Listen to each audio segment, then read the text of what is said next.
Jamen, jeg vil fortælle 3 eksempler på højtuddannede folk, der har haft svært ved at brænde igennem med deres budskaber over for større publikum.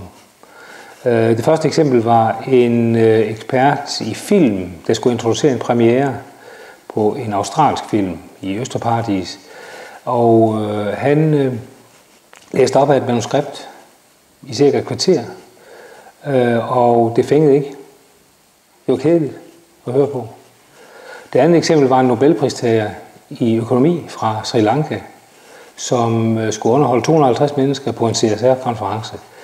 Og det lykkedes ham at vise 50 slides på et kvarter, og hver slide var fyldt med tekst og mindst 3 modeller. Han brændte ikke igennem. Og det tredje eksempel, det var en historiker, der skulle optræde på en konference om global mindset. Han skulle fortælle noget omkring danskere og danskhed. Og også han læste op af et manuskript.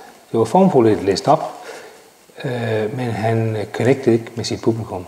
Så det er 3 eksempler på, at du kan være en ekspert på et område, men hvis ikke du bekymrer dig lidt omkring, hvordan brænder du igennem over for tilhørende og interesserer sig for, hvad deres behov er, jamen så får du ikke det, du gerne vil have, nemlig applaus.